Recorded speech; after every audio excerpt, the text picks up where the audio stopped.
falar então de Campeonato Brasileiro, Casemiro. Aqui na tela os jogos dessa rodada de número 28 na competição. Palmeiras e Atlético Mineiro, jogaço. Palmeiras de olho na liderança, está 3 pontos atrás do Botafogo, que encara a equipe do Grêmio. Os dois jogos amanhã, então Botafogo e Palmeiras nessa briga pelo título. Os demais jogos acontecem no domingo, Juventude e Red Bull Bragantino, São Paulo e Corinthians. Olha que clássico, né? O São Paulo brigando na parte de cima, o Corinthians dentro da zona do rebaixamento. O Fortaleza que ainda briga pelo título, encara o Cuiabá em casa, pode ser que consiga vencer e voltar para a briga que tem Palmeiras e Botafogo com mais força, e Atlético Goianiense e Fluminense, essa briga... Fortaleza é mais time, né? É, que o Cuiabá sim, acho que o Fortaleza vence o jogo, o Fortaleza alguns pontos atrás ali de Palmeiras e Botafogo, a briga tá boa, mas o tricolor do PC ainda luta também pelo título de campeão brasileiro, é o terceiro colocado na tabela. Atlético Goianiense e Fluminense, essa briga na parte de baixo da tabela, os dois dentro da zona. A gente vira a página ainda para os jogos de domingo, o Vitória encarando o Internacional lá no Beira-Rio, em Porto Alegre. Rapaz, vai ser difícil. Muito difícil, a gente vai falar Vai desse jogo. ser difícil. Daqui a pouquinho com o Vitória tendo dois bons retornos, né? É. No Mineirão tem Cruzeiro e Vasco, né? Os dois times brigando ali por Taça Libertadores da América. A mesma situação no Bahia, que encara o Criciúma na Arena Fonte Nova daqui a pouquinho é mais também. fácil, né?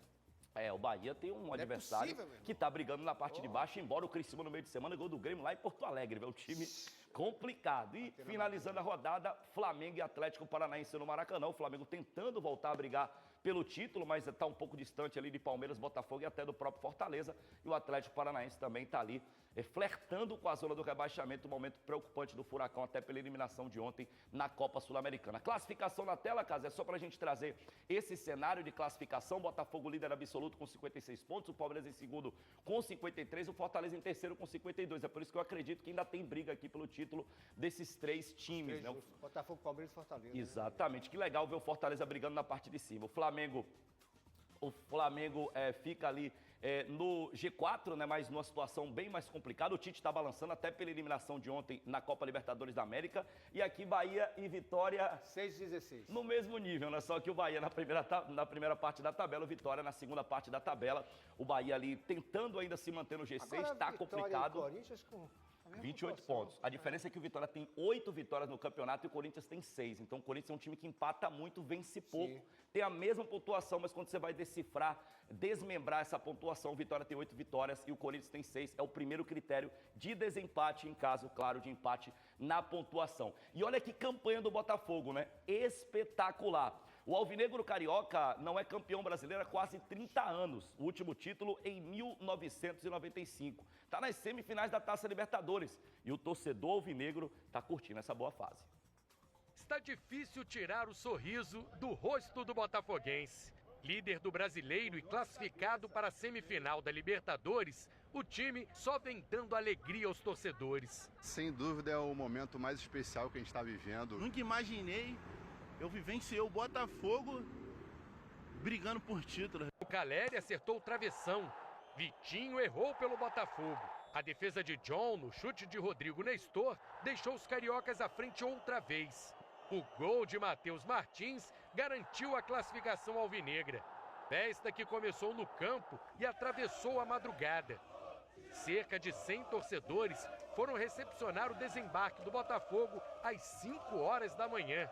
Um sacrifício para celebrar o feito histórico. O Botafogo volta a disputar uma semifinal da Libertadores depois de 51 anos. Não consigo dormir, aí quando durmo sonho ganhar na Libertadores. No outro duelo brasileiro, o Atlético Mineiro venceu o Fluminense com 2 gols do Daverson e vai pegar o River Plate da Argentina. Revoltados com a eliminação, torcedores do Flu depredaram a arena do Atlético e agrediram uma mulher grávida. Ela teve escoriações no ombro direito e lesão na face. Os agressores foram detidos e depois liberados.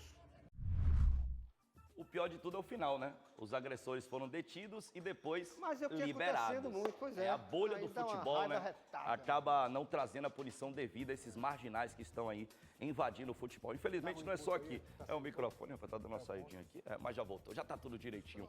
Pois é, aí tá aí o Botafogo, né? Não é campeão brasileiro desde 1995 e não ia para uma semifinal de Taça Libertadores desde 1973. Torcedor alvinegro vive um momento especial, mas com a pulga gigante atrás da orelha, né? Ano passado chegou a abrir 14 pontos do Palmeiras e acabou na reta final perdendo o título. Então tá 3 pontos do Palmeiras a desconfiança acaba sendo ainda maior. E o Vitória, hein, em Porto Alegre há 4 anos, conseguiu bater o Internacional. Não é que foi a última vez que as duas equipes se enfrentaram lá no Beira-Rio? Pois é, as recordações são as melhores para o torcedor rubro-negro.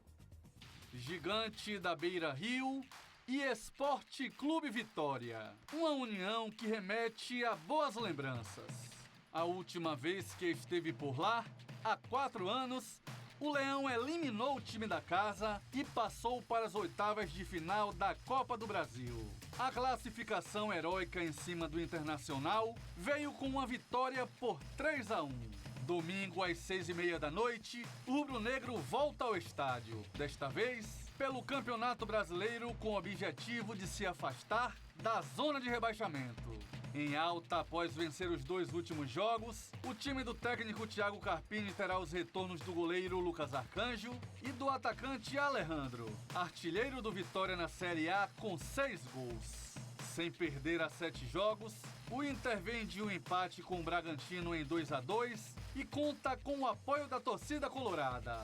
A diretoria do clube anunciou promoção para lotar o Beira-Rio. Agora, Fabrício, o Inter traz lembranças boas. Boas lembranças, né? A gente vê esse jogo eu fiz aí no Beira-Rio há 4 anos atrás. O Vitória tinha perdido no Barradão por 1-0 e tinha uma missão quase impossível. Pegou o Inter lá, deu 3-1 e avançou na Copa do Brasil.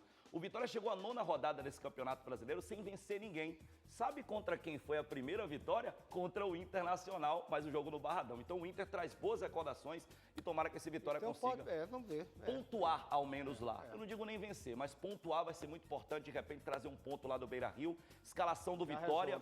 O Vitória terá a volta de Lucas Arcanjo e terá a volta de Alejandro. Com isso o time deve ser o seguinte: Lucas Arcanjo no gol, lateral direita com Cáceres, o Lepo segue de fora, Wagner Leonardo e Neres na zaga rubro-negra, na lateral esquerda Lucas Esteves.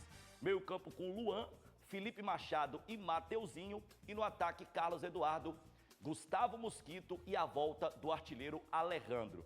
Pode ser que o Carpini abra mão de um desses atacantes, aí seria o Carlos Eduardo, para povoar um pouco mais o meio-campo. Esse atleta seria o William Oliveira, mas aposto na primeira escalação que trouxe, já que é o time que venceu o Atlético Goianiense e venceu o Juventude nos últimos 2 jogos do Vitória. E o Bahia encara o Criciúma pela 4ª vez na temporada. Um velho conhecido, time inclusive que o Bahia bateu pela Copa do Brasil. Reta final da Série A e o esquadrão precisa de afirmação se quiser buscar uma vaga na Copa Libertadores da América. Domingo às 6h30 da noite, numa Fonte Nova que deve receber um grande público, o 6º colocado Bahia duela com o Criciúma, que está na 13ª posição. Esse ano as equipes já se enfrentaram 3 vezes. Pela Copa do Brasil, o time baiano venceu as 2 partidas e eliminou a equipe catarinense da competição. Já no duelo do primeiro turno do Brasileirão, o jogo terminou em 2-2. A grande novidade do tricolor diante do Tigre deve ser o retorno do zagueiro Canu, que volta a fazer dupla com Gabriel Xavier. O Gabriel, desde que eu cheguei aqui, ele se tornou um grande amigo.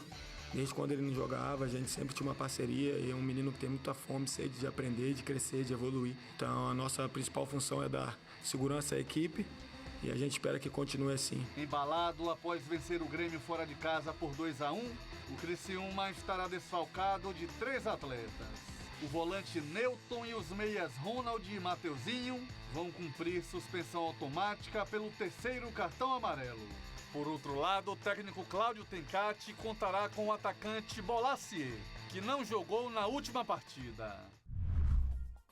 Fabrício, torcedor desapontado com o Bahia chateado, será que vai dar bom público na Olha, o Bahia arena? tem uma das Será? melhores Porque médias. No último não foi, né? Não foi. E aí foi a grande surpresa, acreditava que daria um ótimo público contra o Atlético Mineiro, isso não aconteceu, né? Claro que para o Bahia, 26 mil não é um ótimo público, porque a média é de 36 mil para cima. Mas, por exemplo, no Barradão, muitas vezes a gente elogia o público de 26 mil, Barradão que só cabe 30.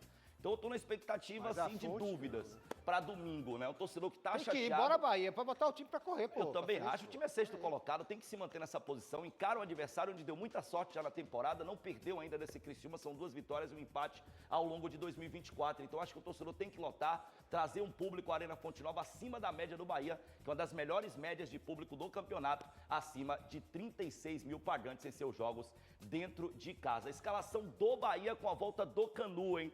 A gente gente deve ter Marcos Felipe no gol, lateral direita com Santiago Arias, o miolo de zaga com Gabriel Xavier e a volta do Canu, e na lateral esquerda Luciano Juba, o meio-campo com Caio Alexandre, Jean Lucas, Everton Ribeiro e Cauli, e no ataque Tassiano e Everaldo. Eu acho que o Rogério não fará alterações, confia muito nesse time, que é o time que ele tem mais utilizado na temporada e é o time que tem os melhores números do Bahia em 2024. Na segunda-feira eu volto com boas notícias, quem sabe com a vitória do Vitória lá em Porto Alegre, Bom fim de uma semana, vitória meu do amigo. Bahia Bom fim de semana. contra o Criciúma. Bom final de semana, Cazé. Valeu, gente.